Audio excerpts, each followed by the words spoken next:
오늘 하나님께서 우리 예배를 받으시고 우리 가운데 놀라운 말씀을 주실 것을 믿습니다. 그 말씀으로 말미암아 우리 삶이 변화될 것이며 우리가 하나님께 영광스럽게 쓰임받을 것을 선포합니다. 아멘. 오늘 이 말씀의 제목이 죽은 자의 부활을 증거하는 삶을 살라이죠. 사도행전 24장에 있는 말씀. 우리 먼저 한 가지 좀 질문을 해볼까 합니다. 우리 인생에 있어서 그리고 나에게 있어서 최대의 문제가 뭐라고 생각하십니까?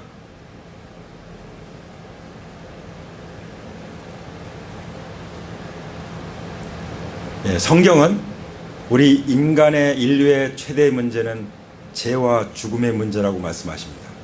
동의하십니까? 믿습니까? 예. 이 문제를 해결하지 못하면 인생은 실패입니다. 이 문제를 해결받은 사람들은 이미 성공한 사람인 것을 믿습니다.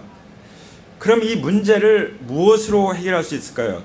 특히 죄값인 이 죽음의 문제, 이 죽음의 문제를 무엇으로 해결할 수 있을까요? 그것은 죽은 자의 부활밖에는 없죠. 맞습니까? 죽음의 문제를 해결할 수 있는 것은 죽은 자의 부활밖에는 없습니다. 그러면 그것을 누가 해결할 수 있을까요? 죽은 자 가운데서 부활하신 예수 그리스도만이 해결할 수 있는 줄 믿습니다. 어느 누구도 이걸 해결할 수가 없어요. 저는 그래서 예수님을 더 확실히 믿게 됐습니다. 중요한 것은 예수님께서는 이미 죽은 자 가운데서 부활하셨고 우리 일생 최대의 문제인 죽음의 문제를 해결해 주셨어요. 그 해결을 받은 사람들이 누구예요? 그리스도인들이죠. 주님을 따르는 제자들이고. 그러면 이미 주님께서 다 이루어 놓으신 것을 우리는 어떻게 해야 될까요? 중요한 건 우리가 어떤 삶을 사느냐가 중요하죠. 성경은 말씀하십니다. 증거하는 삶을 살라고. 무엇을 증거하는 삶을 지금 사도 바울이 살고 있습니까? 죽은 자의 부활을 증거하는 삶을 살고 있는 것을 볼 수 있습니다. 그래서 저 자신부터 우리 모두가 죽은 자의 부활을 증거하는 것이 우리의 삶이 되기를 원합니다. 아멘. 지난주는 놀라운 일이 있었는데요. 재미있는 일이 있었어요. 어느 친구가 갑자기 교회를 찾아오겠다는 거예요. 사실 제가 월요일날 이제 뭐 해야 되죠? 이 라이프 클래스를 줌으로 하고 막 준비하고 바쁜 날인데 그래도 친구가 찾아오겠다는데 거절할 수 없잖아요. 오라고. 그래서 왜 오나 했는데 딱 앞에 트럭을 대더니 후배를 하나 데리고 왔어요. 쌀을 23포대나 3층에 딱 올려주고 가는 거예요. 신기한 일이죠. 그렇게 힘들게 다 올려줬는데 제가 그냥 보내면 되겠습니까? 차 한잔 하면서 식사 시간 아니니까 그냥 차 한잔 하면서 뭐 했겠어요? 죽은 자의 부활을 증거했습니다. 한 친구는 성당에 나가는 친구였고 또 후배는 불교 신자라고 말했습니다. 그래서 제가 어떻게 해서 예수님을 믿게 되는지에 대해서 간증을 하면서 죽은 자의 부활을 증거했습니다. 그래서 우리는 그 받은 쌀을 가지고 죽은 자의 부활을 증거하게 될 것입니다. 아멘? 예.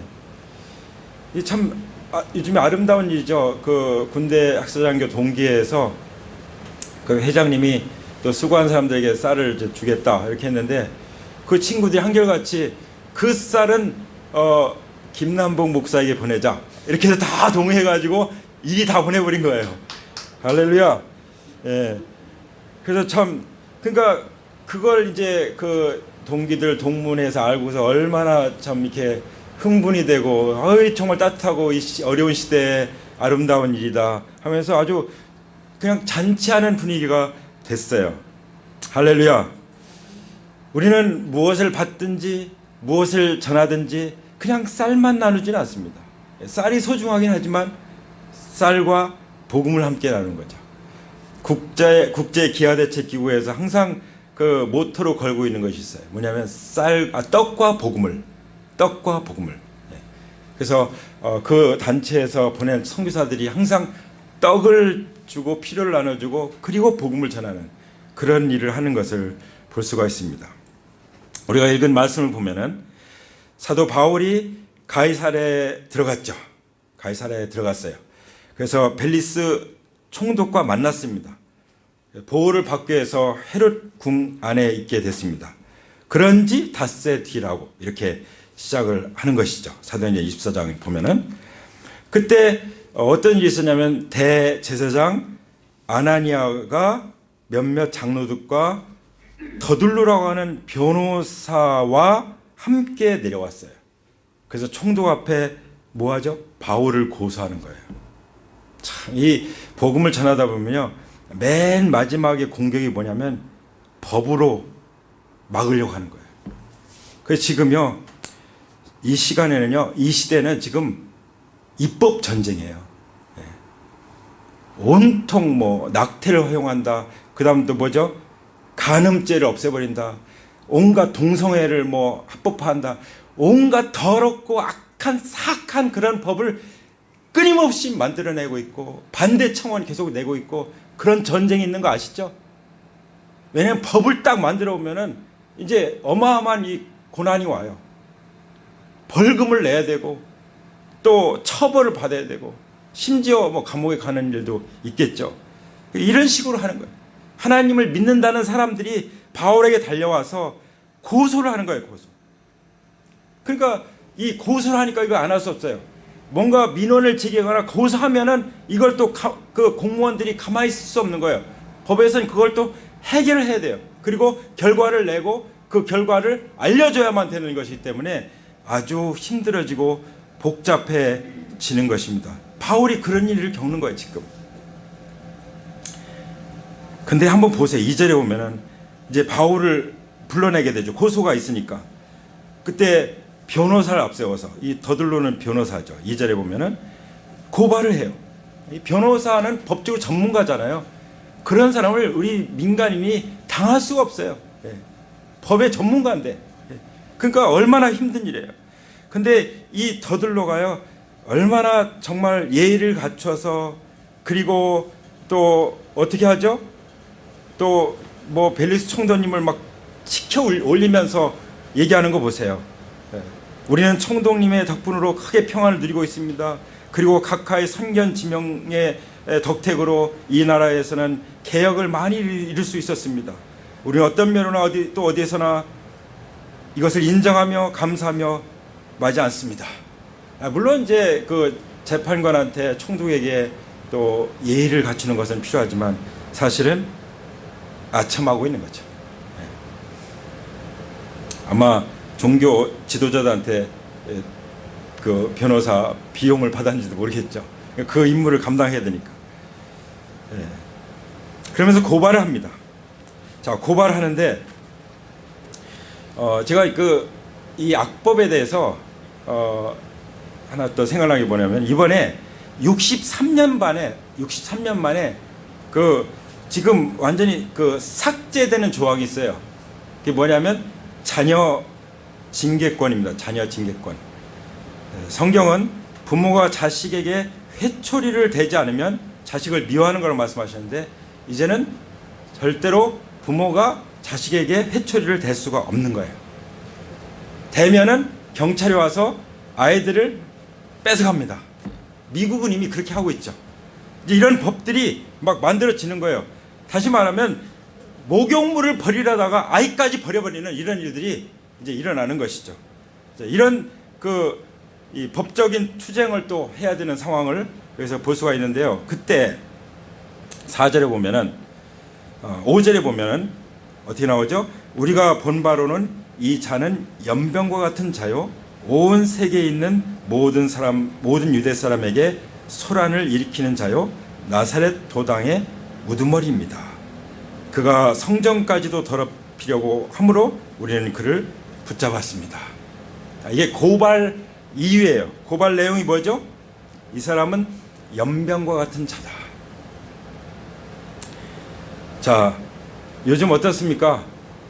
마치 교회가 코로나의 온상지인 것처럼 계속 뉴스를 보도하니까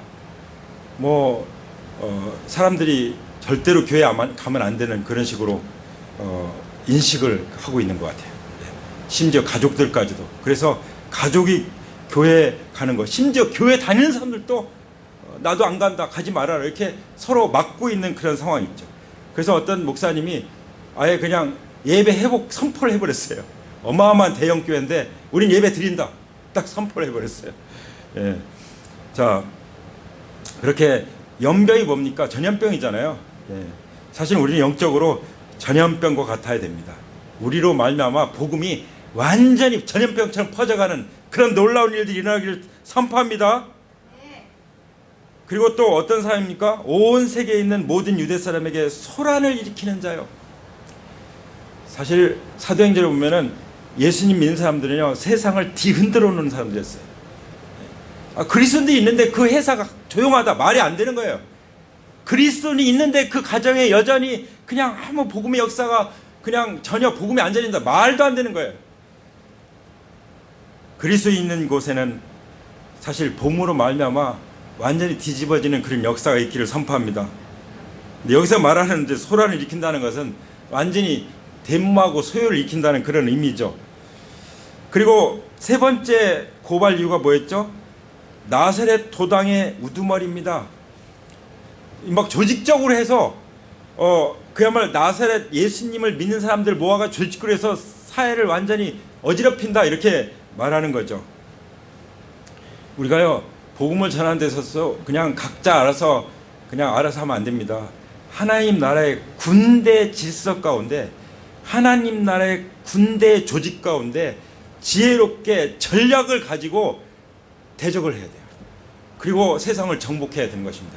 그게 성경에 너무나도 자세히 나왔어요. 근데 그렇게 정복하는 데 있어서 정말 중요한 요소들이 뭐죠? 사랑이고 믿음이죠.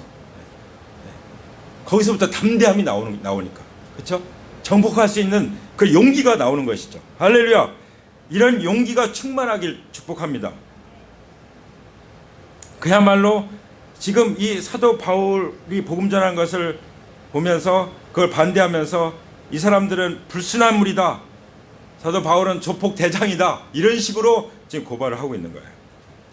6절은 네 번째로 뭐라고 지금 고발하고 있습니까? 심지어 성전까지도 더럽히고 있다, 이렇게. 그래서 우리가 붙잡아서 데려왔다, 이렇게 얘기를 하는 것이죠. 그러면서 8절에 보세요. 총독님께서 친히 그를 신문하여 보시면 우리가 그를 고발하는 이유를 다 아시게 될 것입니다.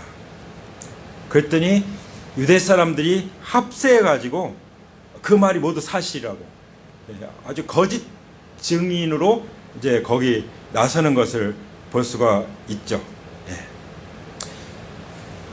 이 유대 사람들 어떤 사람들이에요? 사실은 선동된 사람들이에요.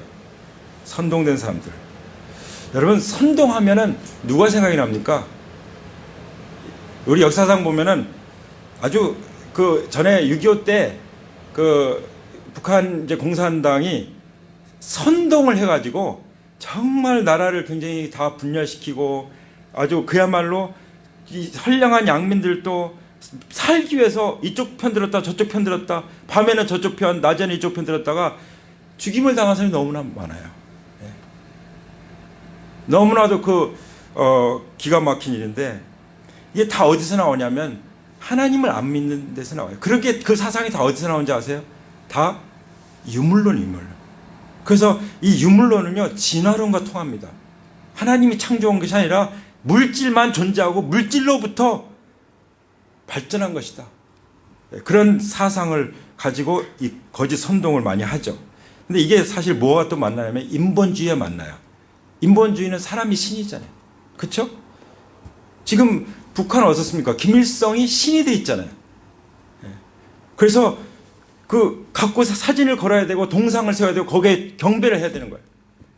이렇게 완전히 만들어 놨어요. 이제는요, 이 마귀가 선동을 일어요. 선동을. 그래서 복음을 믿지 못하도록, 복음의 광채가 미치지 못하도록 끊임없이 선동을 저지르고 있습니다. 이때 우리는 어떻게 해야 되겠습니까? 우리는 선명한 복음으로 무장을 해야 되는 것이죠. 복음으로 무장하는 길만이 우리가 살아남을 길이고, 복음을 증거하는 길만이 세상을 정복하는 길인 줄 믿습니다. 할렐루야. 그래서 죽은 자의 부활을 증거하는 삶을 살라고 말씀하시는 것이죠. 자, 그래서 사도 바울은 죽은 자의 부활을 증거하기 위해서 고소를 당했어요. 그뿐만 아니라 두 번째는 사도 바울은 부활 증인으로 살기 위해서 죽은 자의 부활을 증거하는 걸 볼 수 있는데요. 10절에 보세요. 이제 총독이 바울에게 말하라고 머리를 끄덕였어요. 그때 바울이 대답을 하죠. 뭐라고 대답합니까? 총독님께서 여러 해 동안 이 나라의 재판장으로 계신 것을 내가 알고 있습니다. 그러므로 나는 기쁜 마음으로 내가 한 일을 변호하겠습니다. 우리가 그냥 마음 착하게 그냥 당하고만 있으면 안 돼요. 이런 것을 딱 기회로 잡아서 항상 깨어있다가 딱 복음을 나눌 수 있는, 간증할 수 있는 기회가 되면 그 기회를 놓치지 않아야 되는 것입니다. 사도 바울은 딱 대답할 기회를 딱 얻으니까 어떻게 해요? 아주 기뻐하면서 막 두려움과 슬픔과 막 그 상처받은 마음, 어떻게 나한테 이럴 수가 있어, 그런 마음에 사로잡히는 것이 아니라 복음을 전할 기회구나, 아주 기쁜 마음으로 자기가 한 일을 변화하겠다고 말하고 있는 것을 볼 수가 있죠. 할렐루야. 그러면서 이제 11절에 설명하는 거예요. 내가 예루살렘에 예배하러 올라온 지 지금 며칠입니까? 12일밖에 안 됐습니다. 12일밖에 안 되는데 무슨 그 사람들 조직해가지고 이렇게 세상 어지럽힐 수 있겠습니까? 그리고 내가 누구와 논쟁하거나 선동을 해서 보았다면은 그거 본 거 분명히 증거를 찾아보세요. 얘기해보라고 해보세요. 이렇게 말하는 것이죠. 다시 말하면 내가 와서 그런 일을 조직할 수 있는 기간이 짧고, 그리고 내가 그런 것을 한 증거가 없지 않느냐, 이것을 분명하게 이제 얘기를 하는 것입니다. 그래서 우리가 할 말을 해야 되는 것이죠. 13절에 지금 그들은 내가 한 일을 들어서 고발하고 있지만 총독님께 아무 증거도 제시할 수 없습니다. 법은요, 증거 위주의 증거가 없으면은 다 소용이 없어요. 근데 이 사람들은 지금 거짓 사실을 가지고 얘기하고 있죠. 바울은 사실을 가지고 얘기하고 있어요. 거짓과 사실, 거짓과 진실, 무엇이 이기겠습니까? 우리는 진실이 승리한 줄 믿습니다. 주님은 진리십니다. 말씀은 진리입니다. 복음은 진리입니다. 그러므로 복음이 승리할 줄 믿습니다. 아멘. 이 사람들은 죽었다 깨어나도 증거를 제시할 수 없었어요. 14절에 보세요. 사도 바울이 나는 총독님께 이 사실을 고백합니다. 그것은 내가 그들이 이단이라고 하는 그 도를 따라 우리 조상의 하나님을 섬기고 율법과 예언서에 기록되어 있는 모든 것을 믿는다는 사실입니다. 아주 이런 때 딱 신앙 고백을 하잖아요. 나는 하나님을 섬깁니다. 아멘. 우리의 믿음의 증거가 뭡니까? 나는 하나님을 섬깁니다. 그것을 말하고 하나님만 섬기는 것을 보여주면 되는 거예요. 그 다음 두 번째 뭐죠? 나는 성경을 믿습니다. 율법과 예언서에 기록된 모든 것, 성경은 1.1획도 틀리지 않고 절대 오류가 없고 성경은 완전히 성령의 감동으로 계시된 하나님의 말씀입니다. 난 이것을 믿습니다. 이걸 딱 선포하는 거죠. 할렐루야. 우리의 믿음은요, 뭐예요? 하나님을 믿고 하나님의 말씀을 믿는 것입니다. 여기 그 사람들이 사도 바울을 이단이라고 말하는데 그들이 말하는 이단이라는 것과 내가 증거한 이 도는 다른 것입니다. 이제 그걸 얘기하고 있는 것이죠. 이단 문제에 대해서 잠깐 한번 생각해 본다면, 이단을 나누는 기준이 뭡니까? 사람들이 이쪽 오려면 이쪽 이단이라고 그래요.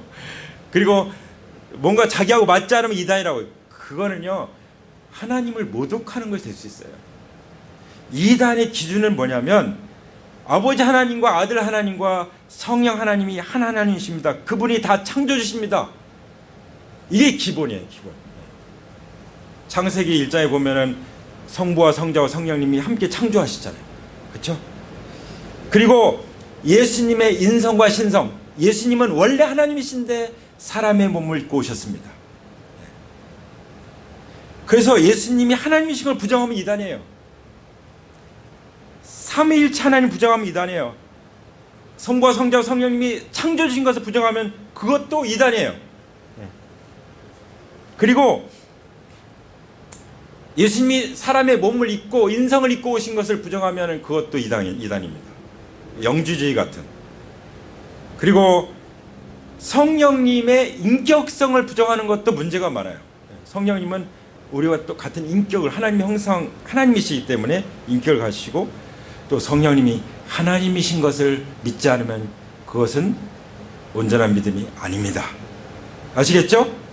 그래서 처음에는 다 비슷한 것 같은데 맨 마지막에서 딱 다른 것이 탄로나는 게 이게 이단이에요.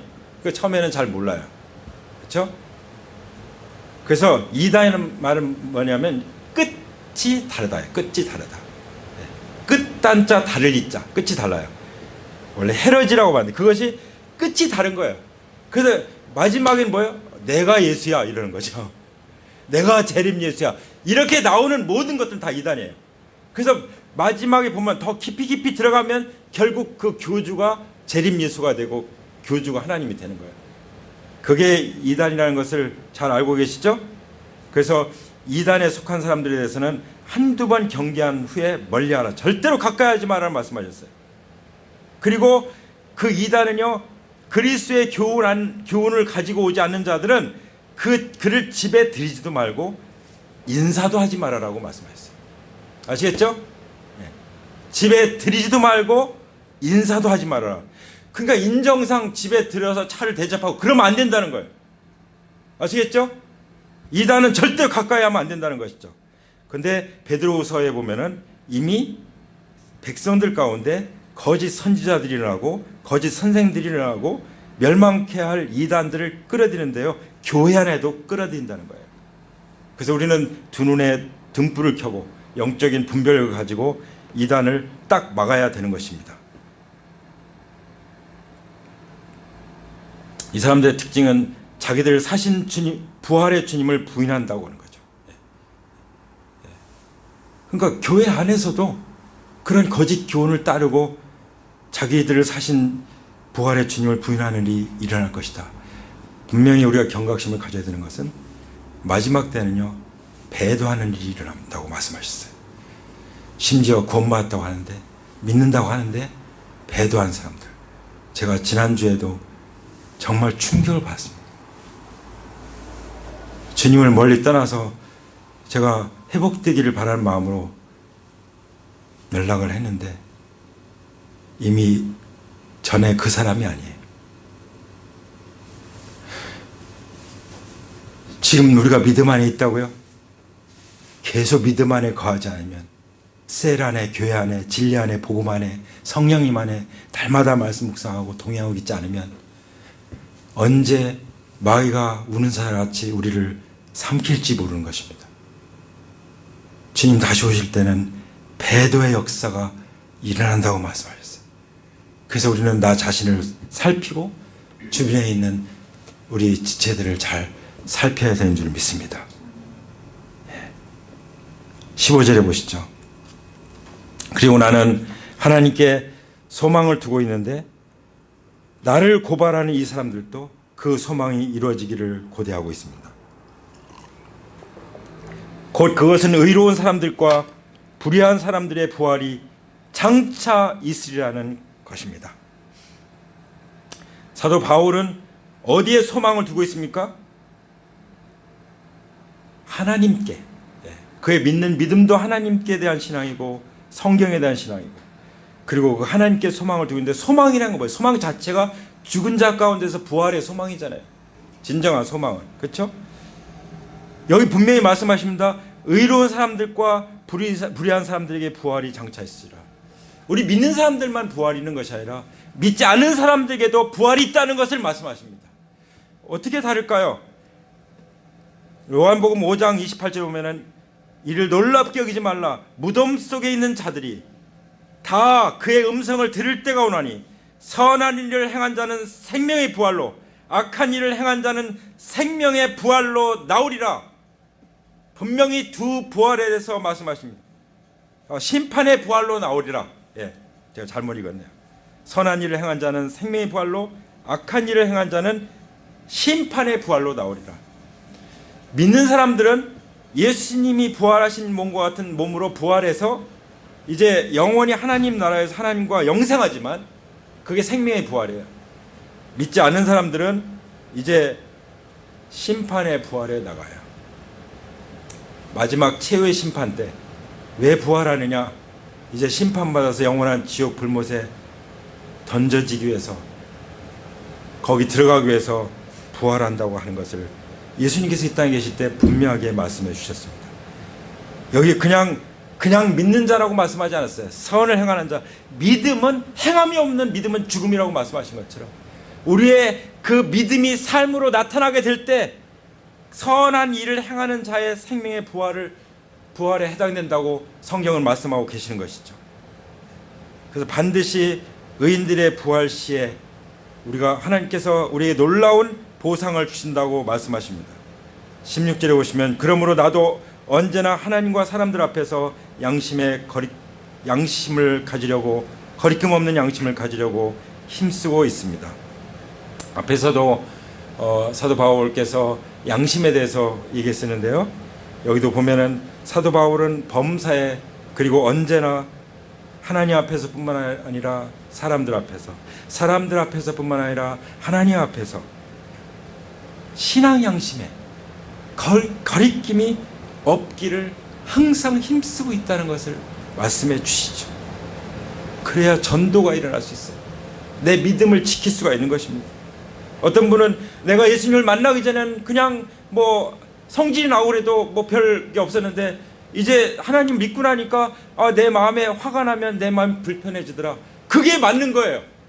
성령님 내 안에서 근심 염려하기 때문에 내가 그것을 토해내도록, 회개하도록 성령께서 나를 이끌어 주시는 거죠. 이것은 오히려 좋은 증거예요. 할렐루야. 하나님의 자녀는, 예수님을 따르는 제자들은, 그리스도의 사람들은, 그리고 사람들을 영적으로 인도해주는 그런 리더들은, 우리 믿는 사람들은 리더들이잖아요. 영적 리더들, 셀리더. 그것이 또 사도 바울의 양심이었던 거예요. 사도의 양심이었던 거예요. 그런 양심 가운데 우리가 살게 되기를 고백합니다. 기도합니다. 그래서 사도 바울이 사실은 예루살렘에 왜 왔습니까? 구제금 전달해주고 또 하나님 앞에 예배하러 왔죠. 그러기 위해서 성전에 가서 정결의식을 했어요. 그런데 이걸 가지고 막 고소하는 거, 고소. 이렇게 그가 선을 악으로 갚는 거예요. 누가요? 종교인들이. 여러분, 우리가 올바른 믿음을 갖지 않으면 믿는다는 사람들이 선을 악으로 갚을 수 있다는 거예요. 얼마나 두려운 일입니까? 여기 지금 유대인들이 사도 바울에게 그렇게 대접을 하고 있는 것이죠. 그래서 21절에 보세요. 다만 나는 그들 가운데 서서 말하기를, 오늘 내가 여러분에게 재판을 받고 있는 것은 죽은 사람들의 부활과 관련된 문제 때문입니다 하는 이 한마디 말을 부르짖었을 뿐입니다. 사도 바울은 왜 지금 고소를 당하고 고발을 당하고 왜 재판을 받고 있습니까? 그 가운데서 사도 바울은 무엇을 하고 있습니까? 사도 바울은 죽은 사람들의 부활 때문에, 그 부활을 나만 믿으면 괜찮겠죠. 사람들에게 증거하는 삶을 살기 때문에 고소당하고 고발당하고 그리고 재판자리 가고 그렇게 했던 거예요. 우리가 죄를 저질러서 재판자리 가면 안 되죠. 그러나 복음 때문에, 죽은 자의 부활 때문에, 그 부활하신 주님과 함께 죽은 자의 부활을 증거하는 삶을 살기 때문에 이런 일을 당한다면 그것은 영광스러운 일이라고 믿습니다. 성경은 말씀하십니다. 예수님 안에 죽은 자의 부활이 있다고 백성을 가르치는 것을 사람들은 어떻게 해요? 싫어한다고 그래서 싫어한다고. 그리고 죽은 자의 부활을 듣는 사람, 어떤 사람들은 조롱하는 사람도 있어요. 또 죽은 자의 부활 소망을 가지고 전하니까 또 신문 재판장에 가서 신문을 받기도 해요. 그런 일들이 우리 믿음의 선진들 가운데 있었다는 것이죠. 우리가 그런 일까지 당하고 있습니까? 그럼 아직 복음을 해서 아직 본격적인 핍박을 받고 있지는 않는 것이죠. 예수님이 부활하신 이상 그리스도 안에서 죽은 자의 부활도 있다는 것을 믿습니다. 그리고 우리는 썩을 몸이 죽지만 썩지 않은 몸으로 다시 살아날 것을 믿습니다. 우리는 어떻게 해서라도 사도 바울처럼 정말 복음에 살다가 복음에 죽고 죽은 자 가운데서 부활에 이르는 그 영광을 보기를 소원합니다. 히브리서 11장에 보면은 자매님들이 자기의 죽은 자들을 부활로 받아들이기도 했다고 그랬어요. 자기의 자녀들, 자기 남편이 복음 전하다가 순교를 당했을 때 부활 소망을 가지고 그걸 참고 견디고 이겼다는 것이죠. 네. 할렐루야. 그리고 자기 자신들도 더 좋은 부활을 얻기 위해서 구차하게 그냥 심한 고문을 받으면서도 그냥 구차히 풀려나기를 원하지 않았다. 이렇게 기록을 하고 있습니다. 우리가 이 믿음으로 나아가기를 원합니다. 그래서 예수 그리스도를 죽은 자 가운데서 부활하게 하심으로 말미암아 거듭나게 하신 그 산 소망이 우리 일평생 우리의 모든 삶을 지배하기를 원합니다. 아멘. 23절에 보면은 이제 그 총독이 백부장에게 명령합니다. 바울을 지켜라. 근데 자유를 주고 친지들이 보는 것을 막지는 말아라. 이 정도면 너무 감사하죠. 그죠? 이렇게 그 가택연금 같은 거죠. 그렇게 했는데 자유를 줘요. 사람들이 와서 복음 듣고 또 말씀도 듣고 사도 바울이 하나님 나라 일을 전하잖아요. 하나님 나라에 대해서 듣고 그렇게 할 수 있는 자유를 준 것이죠. 그러면서 계속 사도 바울은 뭐 갇혀 있든지 재판장 앞에 있든지 뭐 사람들이 조롱하든지 또 싫어하든지 상관없어요. 24절 보면은 며칠 뒤에 벨릭스가 유대 여자인 자기 아내 드루실라와 함께 와서 바울을 불러내어 그리스도 예수를 믿는 믿음에 관하여 바울이 설명하는 것을 들었다. 네. 바울은 뭐가 있습니까? 무엇을 설명했습니까? 그리스도 예수를 믿는 믿음, 하나님께 대한 회개와 우리 주 예수 그리스도에 대한 믿음을 전했고 또 정의와 절제와 장차올 심판에 관해서 촉구하면서 도전하면서 전하니까 이제 벨릭스가 두려워가지고 아직 그만해라. 나중에 기회가 있으면 다시 듣겠다. 근데 사실은 자꾸 사도 바울을 또 불러요. 왜? 돈 받을까봐. 이 돈 때문에 부르는 이런 아주 그 파렴치한 이런 사람도 있어요. 그렇죠? 총독이나 돼가지고. 그렇죠? 그리고 유대 사람들의 환심을 사기 위해서 바울을 그냥 가둬둘 이유도 없는데도 불구하고 그런 일을 저지만 그걸 억울하게 생각하지 않고 있는 그 자리에서 부활 증인의 삶을 사는 이 사도 바울을 본받기를 원합니다. 아멘. 우리 다 같이 기도하겠습니다.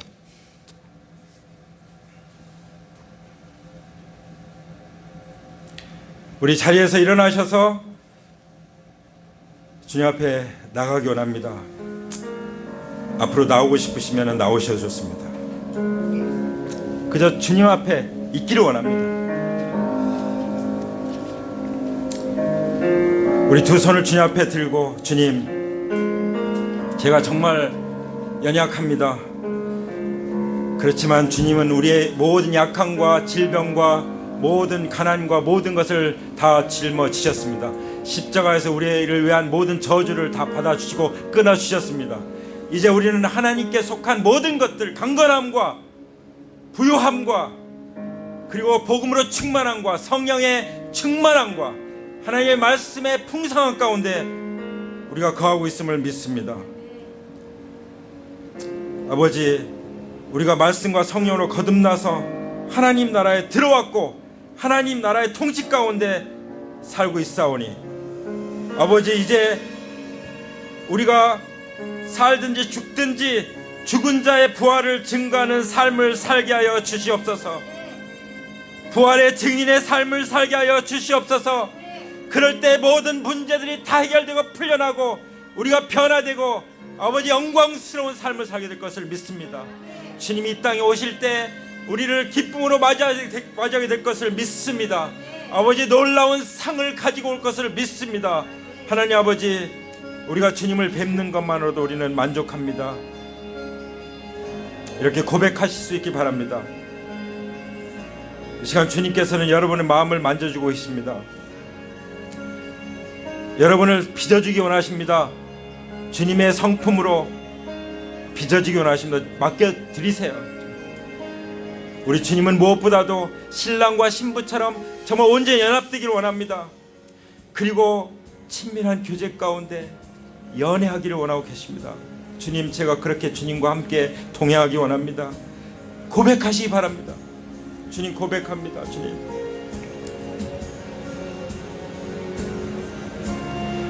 다시 한번 내가 한 주간 동안 주인돼 살았던 그 정말 죄악된 삶에 대해서 하나님 앞에 회개를 고백하기 원합니다. 주여, 때로 순간순간 내가 주인 노릇했던, 내가 하나님 나라 하나님 노릇했던 그 잘못을 회개하고 끊어버립니다. 돌이킵니다. 이제 나를 위해서 죽으시고 부활하신 예수님만을 나의 주님으로, 나의 하나님으로 모시고 살겠습니다. 주님, 저를 도와주시옵소서.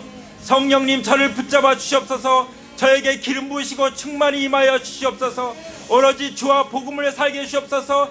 부활하신 주님을 증거하는 삶을 살도록 주님, 저를 이끌어 주시옵소서. 아버지, 제 주변에 있는 사람들이 단 한 사람도 멸망하여 지옥에 가는 일이 없게 해주시옵소서. 다 회개하여 구원에 이르는 그 축복이 임하게 하여 주시옵소서. 우리의 자녀들이 주님께 온전히 쓰임받게 하여 주옵소서. 구원받게 하시고 주님 앞에 나오게 하여 주시옵소서. 오 하나님 아버지, 우리는 하나님의 자녀들입니다. 우리는 하나님의 사람들입니다. 그리스도의 사람들입니다. 주님의 제자들입니다. 우리는 이 세상을 변화시키는 리더들입니다. 크리스찬 리더들입니다. 오 아버지 하나님, 우리를 빚어 주시옵소서. 우리를 변화시켜 주시옵소서. 우리를 사용하여 주시옵소서. 주님의 오심이 가까운 이때 우리가 주님 앞에 부끄러움 없이 믿음의 양심을 가지고 살기 원합니다. 하나님 앞에서나 사람들 앞에서 양심의 거리낌 없이 살기 원합니다. 주님, 주님의 보혈을 의지합니다. 주님의 보혈로 우리를 붙잡아 주시옵소서. 주님의 보혈로 우리의 심령을 정결케 하시고 우리의 모든 삶을 정결케 하시고 가정을 정결케 하여 주시옵소서. 주님의 보혈로 교회를 성결케 하여 주시고 이 대한민국을 정결케 하여 주시옵소서. 모든 법들을 정결케 하여 주옵소서. 모든 교육을 정결케 하여 주옵소서. 모든 경제적인 구조를 정결케 하여 주시옵소서. 이 사회를 정결케 하여 주시옵소서.